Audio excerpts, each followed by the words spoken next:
Dear learners, welcome back to WSE English Story, where history becomes a living classroom, and every word you hear not only builds your English but also enriches your life.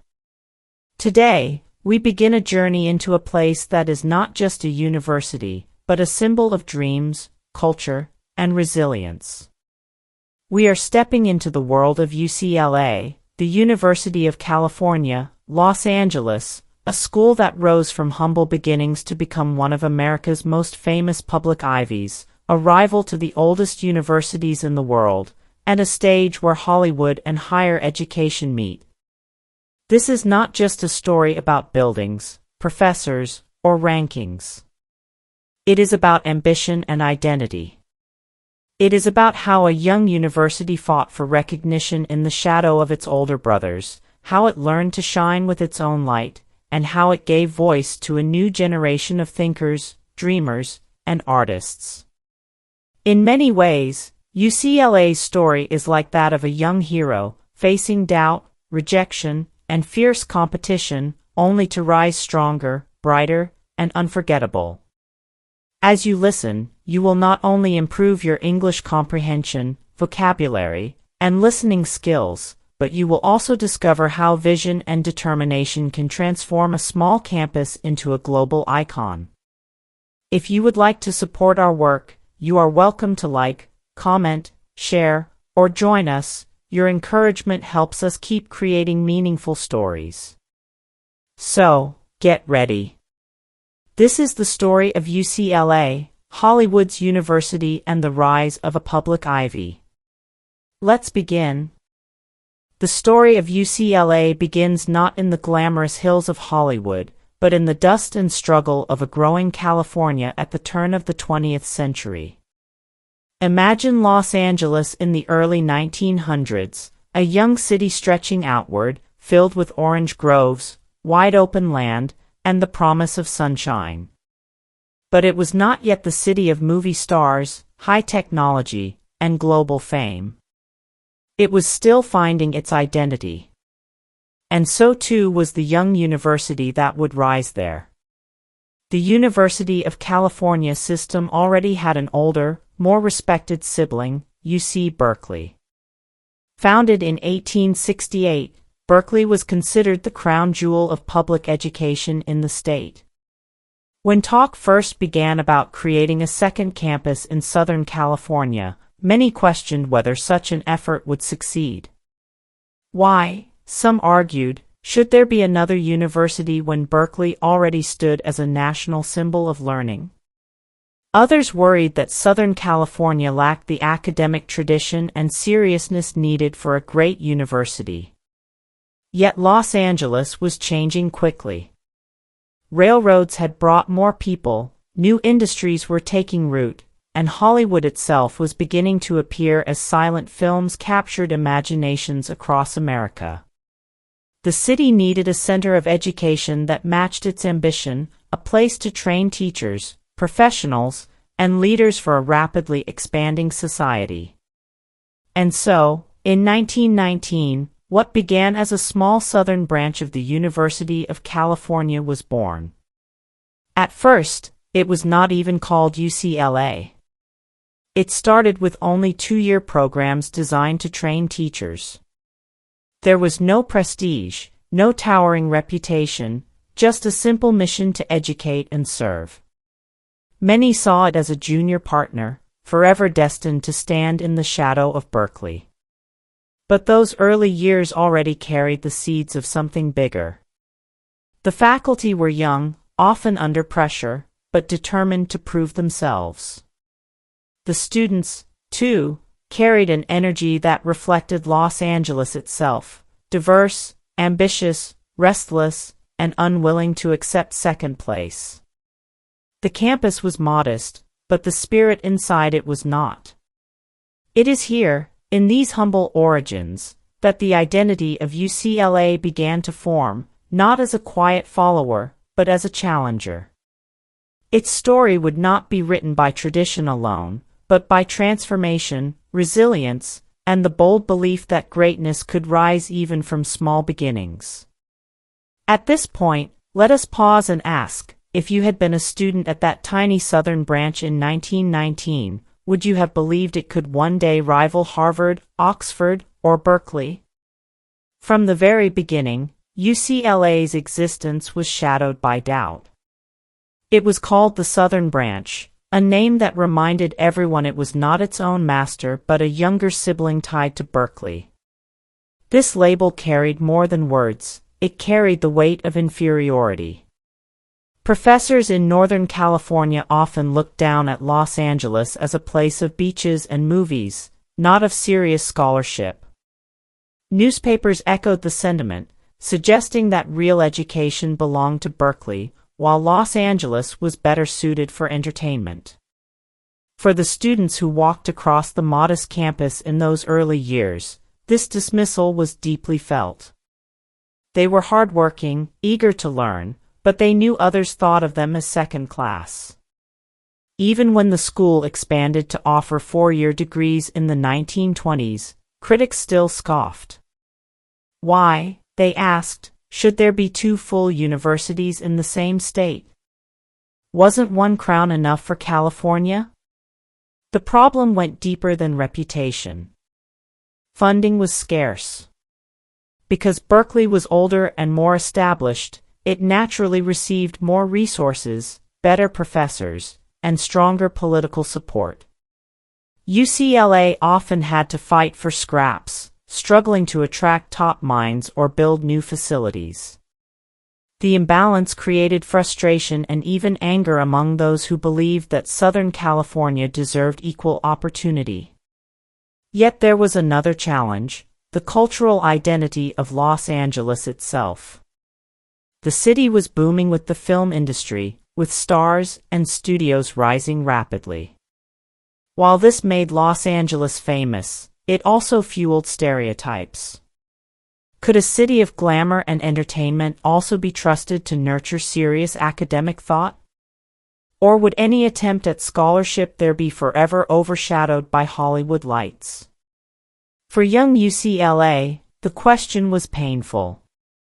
On one side stood the dream of becoming a true university, equal to Berkeley or Stanford, shaping minds and producing knowledge. On the other side loomed the danger of being dismissed as nothing more than a convenient school for a flashy city. The students began to develop a fierce loyalty, born from this struggle. Their chants, their sports, their traditions all carried a tone of defiance. We are here, we matter, and we will not be ignored. In classrooms, professors pushed themselves harder, determined to prove that intellectual rigor could thrive even in Los Angeles. Every lecture, every research paper, every student's success became an act of resistance against doubt. But the battle for recognition would not be won easily. The more UCLA tried to stand tall, the more comparisons it faced with its older rivals. Berkeley continued to dominate in science and politics. Stanford enjoyed its reputation among the wealthy and elite. UCLA remained the underdog, and the underdog always faces the hardest path. Still, there is something powerful about being underestimated. It creates hunger. It creates resilience. And within the humble classrooms and crowded libraries of UCLA, that hunger began to grow. This was the first problem the university had to confront, not the lack of talent, not the lack of spirit, but the heavy burden of proving to the world that it was more than a branch. What do you think? Is it sometimes an advantage to begin life underestimated, to be seen as less, and then surprise the world? The 1920s and 1930s were years of growing pain and determination for UCLA. From the moment it was allowed to grant four-year degrees in 1927, the young university began to step out of Berkeley's shadow. But the journey was never smooth. Every new success was met with resistance, every expansion questioned, and every victory seemed fragile. One of the greatest struggles was physical space. The first campus, located near Vermont Avenue, quickly became too small for the swelling number of students. Los Angeles was exploding in population, and with it came more young people hungry for education. Lecture halls overflowed. Libraries lacked enough books. Science labs were makeshift. UCLA was bursting at the seams. In 1929, the university moved to a new home in Westwood, a hillside area that at the time was mostly open land. The construction of its first four iconic buildings, Royce Hall, Powell Library, Haynes Hall, and Kinsey Hall, was a statement of ambition. With brick towers and grand arches, UCLA was saying to the world, "We are not temporary. We are here to stay." But even in its new home, doubts followed. Berkeley alumni questioned whether the state could support two large campuses. Lawmakers hesitated to provide funding for a second powerhouse. Some newspapers even accused UCLA of being wasteful, suggesting it was chasing prestige it did not deserve. Then came the Great Depression. As the economy collapsed, so did hopes for generous budgets. Students struggled to pay tuition. Families questioned whether higher education was worth the cost. Yet UCLA pressed on, with faculty often working for reduced pay and students holding part-time jobs just to remain enrolled. The hardship hardened them. Education was no longer taken for granted, it became something fought for every single day. Athletics also played a surprising role in this first journey.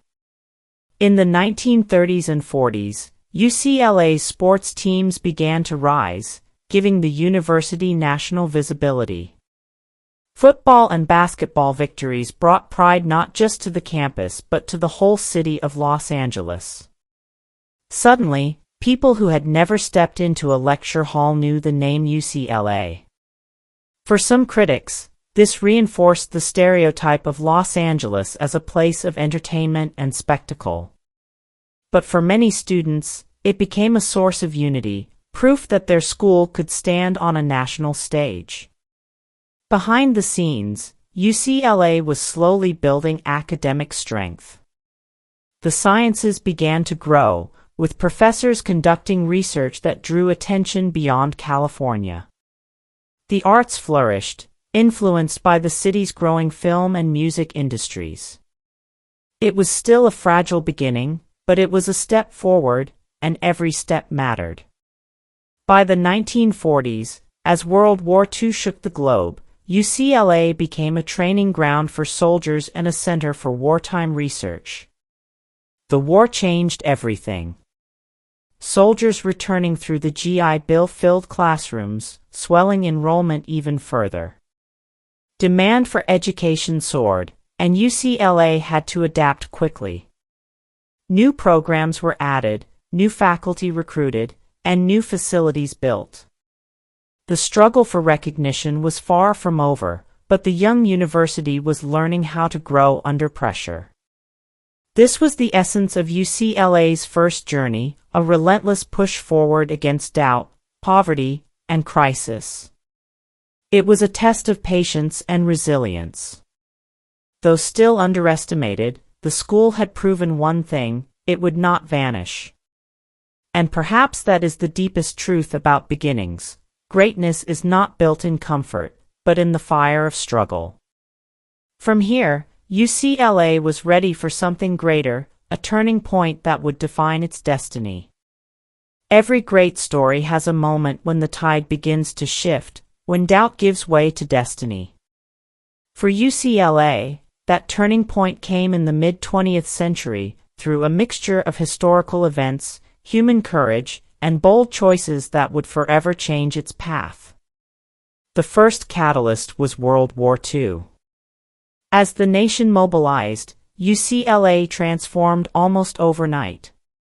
Its classrooms became training grounds, its laboratories centers of innovation. Students drilled on campus lawns before shipping overseas, while faculty contributed to scientific research essential to the war effort.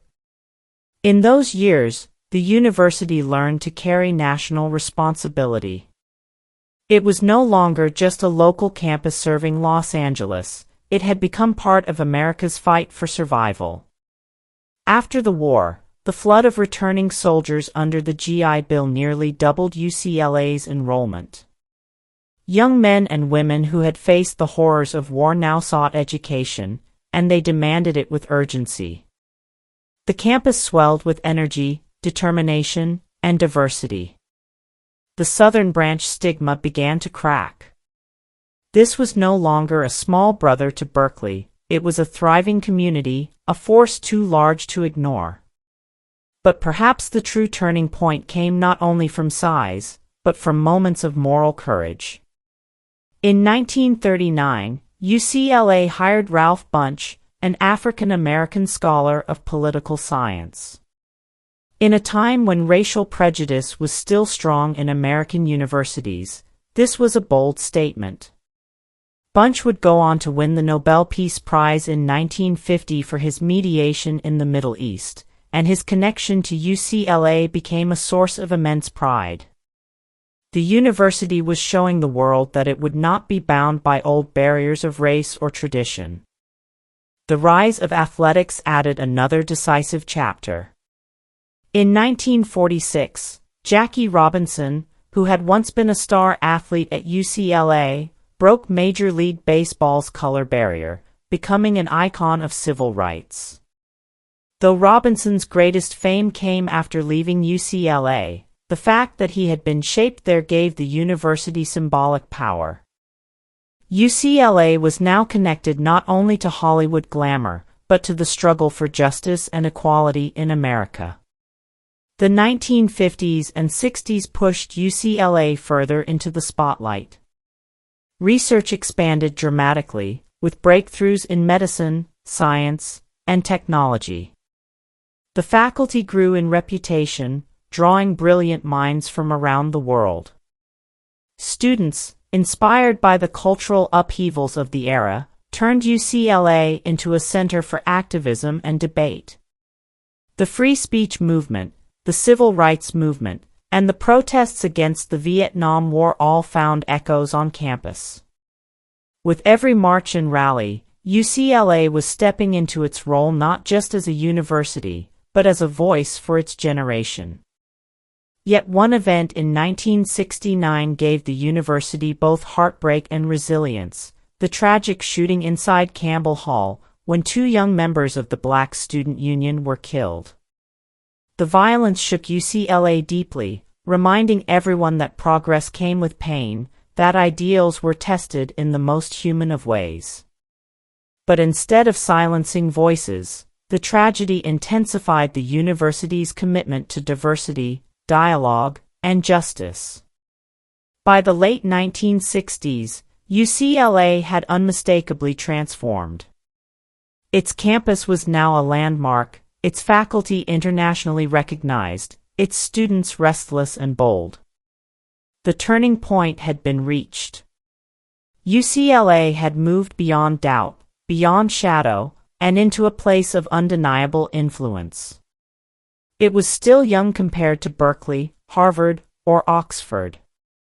But youth, as UCLA proved, was not weakness, it was energy, creativity, and daring. The underdog was no longer content to fight for scraps. It was ready to compete for the crown. And so the stage was set for the greatest tests of all, the peak conflicts where UCLA would have to make choices, sacrifices, and prove to the world what kind of university it would ultimately become. By the late 1960s and 1970s, UCLA had already grown from a branch campus into a major force. But growth alone was not enough. Every true hero faces a moment when the cost of standing for ideals outweighs comfort. For UCLA, this climax came in struggles that tested not just its reputation, but its soul. The era was charged with conflict. Across America, campuses became battlegrounds of debate over civil rights, war, and freedom of expression. At UCLA, the questions burned fiercely: what kind of university would it be? A safe place of quiet scholarship, or a bold arena where justice was pursued, even at great risk? The Campbell Hall tragedy of 1969 lingered in memory. Two promising young men, John Huggins and Bunchy Carter, both leaders in the Black Student Union, were shot and killed on campus. For many, it felt like the dream of equality had been torn apart. The university faced a choice: retreat into silence, or confront the reality of racial injustice. UCLA chose to confront. It expanded support for African American studies, increased diversity programs, and committed to being a place where students of all backgrounds could belong. This was not an easy path. It required sacrifice, of safety, of reputation in the eyes of critics, of certainty in a turbulent time. But it was the choice that gave UCLA moral authority. Another test came with the Vietnam War protests. Students filled the campus, their voices echoing against Royce Hall, demanding an end to violence abroad and inequality at home. Tensions with police, clashes of ideology, and the fear of chaos were constant. Administrators could have cracked down harshly, silencing dissent. But instead, UCLA tried to balance order with the freedom of student voice. The struggle nearly tore the community apart, but it also forged a new identity. UCLA would be a place of debate, of activism, of living democracy. Meanwhile, in the academic arena, another sacrifice was unfolding. Competing with Berkeley and Stanford meant endless battles for resources, faculty, and prestige. UCLA had to invest heavily in research, often diverting funds from other areas, straining budgets, and forcing tough choices. Laboratories rose, medical schools expanded, and programs in engineering and the arts demanded support. Students sometimes felt neglected in the rush for prestige. Yet these sacrifices were necessary to lift UCLA to global rank. And then, there was Hollywood. Being located so close to the world's entertainment capital was both a blessing and a burden. Some academics feared that the glitter of film and fame would cheapen the seriousness of scholarship. Yet UCLA made a bold choice: to embrace its connection to Hollywood, but on its own terms. The School of Theater, Film, and Television emerged as a powerhouse, training filmmakers, actors, and producers who would go on to reshape global culture. UCLA was not running from its environment, it was turning it into a strength. The emotional climax came in the university's acceptance of its dual identity, a serious public ivy committed to research and justice, and at the same time, a cultural hub shaped by creativity, art, and diversity. It was a choice that made UCLA unique among the world's universities. The sacrifices were real. Lives were lost in violence, reputations were bruised in protest, budgets strained in the fight for excellence. But out of sacrifice came resilience. UCLA chose the harder road, to stand as both a global university and a cultural mirror of Los Angeles itself, messy, diverse, and brilliant. And in this choice, UCLA earned something no ranking could measure: the respect of those who believe that education is not just about knowledge, but about courage. From this crucible of conflict, a new UCLA emerged, ready to achieve victories that would astonish even its harshest critics. By the closing decades of the 20th century, UCLA was no longer the Southern branch. It was a giant in its own right, a university whose name carried weight not just in California, but across the globe. The victories it achieved were the result of decades of struggle, sacrifice, and determination. One of the most visible triumphs came in athletics. Under the legendary coach John Wooden, UCLA's men's basketball team became a dynasty, winning 10 national championships in 12 years between 1964 and 1975. Wooden, known as the Wizard of Westwood, was more than a coach. He was a philosopher of discipline, character, and humility. His pyramid of success became a model of leadership studied worldwide. With every victory, UCLA's name was broadcast to millions, and its underdog story transformed into one of dominance. The roar of Pauley Pavilion echoed far beyond the campus. It was the sound of recognition. But sports were only part of the victory. In research, UCLA surged ahead. The medical school became one of the nation's finest, pioneering treatments that saved lives. In 1969, UCLA played a historic role in technology when a team of scientists sent the very first message over ARPANET, the network that would eventually become the Internet. The words were simple, just "Hello," but they marked the birth of the digital age. From that moment, UCLA's legacy was forever linked to the invention that reshaped humanity. The arts also flourished. The UCLA Film School grew into a training ground for directors and storytellers who would influence cinema around the world. From Francis Ford Coppola to Alexander Payne, countless filmmakers passed through its halls, carrying UCLA's creative spirit into Hollywood and beyond. The line between campus and city blurred, as students found themselves not only studying theory but shaping the very culture of film, television, and media. Social victories were equally powerful. UCLA's commitment to diversity bore fruit as it became one of the most inclusive campuses in the United States. Students from every background, race, and culture walked its halls. Many were the first in their families to attend college. For them, UCLA was not only a school, it was a doorway to a new life. The university's willingness to face protests, tragedies, and tensions had given it credibility as a place where voices mattered, where justice was not a slogan but a living mission. And then there was reputation, the invisible crown that UCLA had chased for so long. By the late 20th century, it was no longer considered less than Berkeley or Stanford. Instead, it was honored as a public ivy, a public university with prestige and excellence equal to the private ivies of the East. The very term carried symbolic power. UCLA had climbed from dismissal and doubt to stand among the finest in the world. For the students who once walked through crowded classrooms in the 1920s, for the professors who endured budget cuts in the Depression, for the activists who marched under banners of justice, this was victory.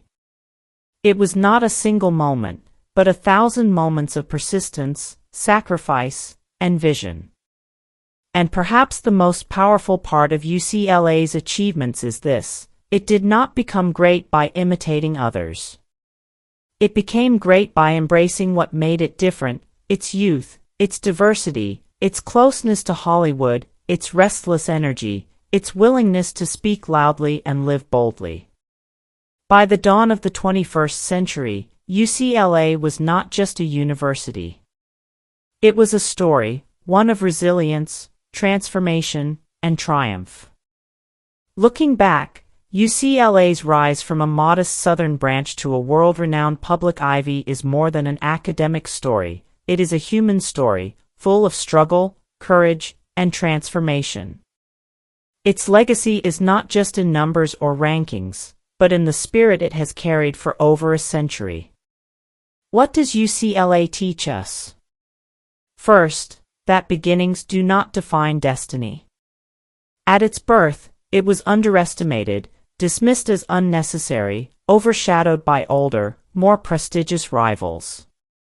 Yet, through persistence, it grew into one of the most respected institutions in the world.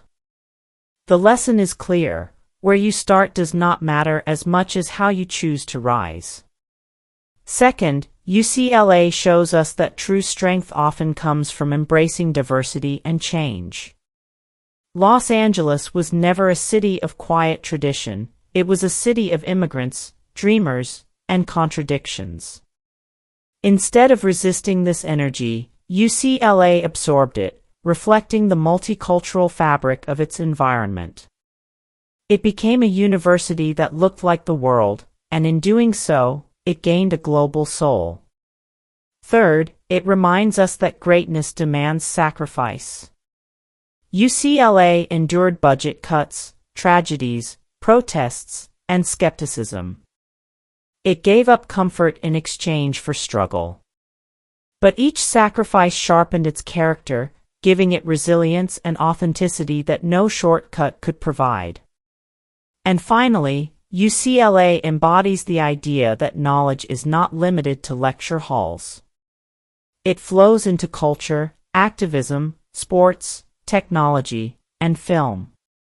From Jackie Robinson breaking baseball's color barrier, to John Wooden shaping champions with wisdom, to the first LO message of the internet, UCLA has touched nearly every part of modern life.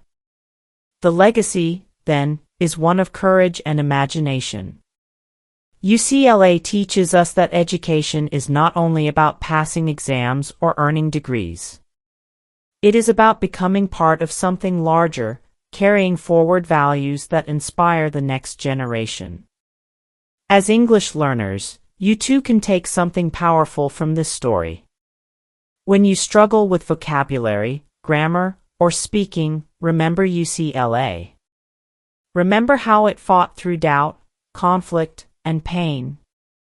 And let it remind you that persistence, diversity of thought, and courage in the face of difficulty can turn the smallest seed into the tallest tree.